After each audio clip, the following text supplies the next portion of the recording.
সরকার যে বাজেট গঠন করে সবসময় সেটা নিয়ে অনেক ধরনের অভিব্যক্তি অভিযোগ আমরা তুলি যে স্বাস্থ্য খাতে বাজেট বেশি প্রয়োজন, ওই খাতে সরকার নজরদারি করছে না।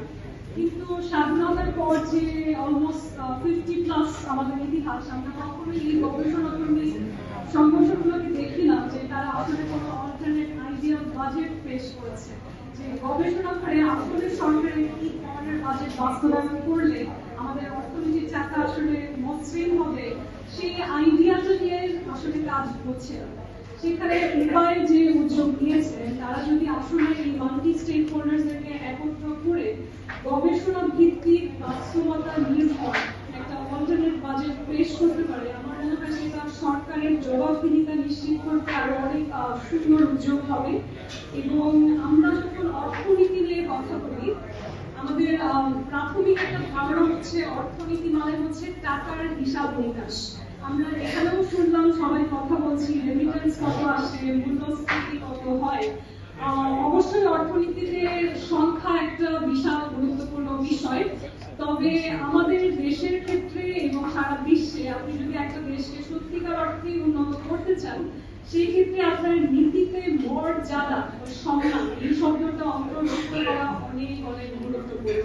আমরা বাইরের দেশে দেখি ছেলেমেয়েরা অনেক ইনফর্মাল সেক্টরে কাজ করে এগিয়ে যাচ্ছে। আমার দেশে আমরা যারা মধ্যবিত্ত তাদের একটা অনেক বড় সমস্যা হচ্ছে আমরা সম্মানের খাতিরে অনেক কাজে অংশগ্রহণ করতে পারি না, কিংবা যারা দরিদ্র অনেক সময় তারা সরকারের কাছ থেকে অনুদান নিতে পারেন, কারোর কাছে হাত পাততে পারেন। আবার যারা অনেক ধনী তাদের কিন্তু বিভিন্ন জায়গা থেকে লোন দেওয়ার সুযোগ আছে, ধনীদের থেকেও জবাব দিতে আনেন তারা ফেরত দিতে পারবে।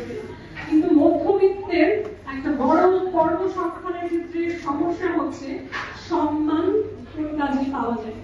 সেই ক্ষেত্রে আমাদের বাজেটে, আমাদের অর্থনীতিতে, আমাদের সরকারি বেসরকারি গবেষণা কর্মী, আমরা যারা সিভিল সোসাইটি বা রাজনৈতিক লোকজন আছি, আমাদের সবাইকে একটা জিনিস খেয়াল রাখতে হবে যে দেশের আইন কানুন, দেশের পলিসি প্রত্যেকটা জায়গাতে কেমন করে ফর্মাল ইনফর্মাল সেক্টরের সমস্ত কর্মসংস্থানে আমরা মানুষকে সেই স্কিলস বেসড ট্রেনিং এবং সামাজিক গ্রহণযোগ্যতার জায়গা তৈরি করে দিতে পারি, যাতে মানুষ আসলে কাজ করে সেই কাজটার যে মূল্যায়ন সেটা পায়। এই ক্ষেত্রে দেখা যাবে আমাদের অর্থনীতিতে কর্মসংস্থানের সুযোগ অনেক বেড়ে যাবে। এবং আমরা একটা কথা সবসময় বলি যে কোন দেশের নাগরিকই আসলে জাতীয় কোনো কিছু প্রত্যাশা করেন। আজকে আমাদের প্রশ্ন ছিল আমাদের প্রত্যাশা, এবং কেন অনেক দেশ পৃথিবীতে আছে মাত্র 10 বছর হয়েছে স্বাধীন, এখনই তারা মর্যাদার প্রশ্নে, তাদের পাসপোর্টের ভ্যালুর প্রশ্নে, অর্থনীতিতে সারা বিশ্বে তাদের একটা ভিজিবল ইনফ্লুয়েন্স তৈরি করে ফেলছে। কিন্তু বাংলাদেশ 50-এর ঊর্ধ্বে হলে আসলে বয়সই বলবে বার্ধক্যে চলে যাচ্ছে, এখনো আমাদের দেশকে আসলে আন্তর্জাতিক জায়গায় মূল্যায়ন করা হয় না। তার একটা বিশাল কারণ হচ্ছে আমরা অনেক অনেক অনেক অভিযোগ তুলি, কিন্তু আমরা দায়িত্ব নিয়ে সংস্কার করি না।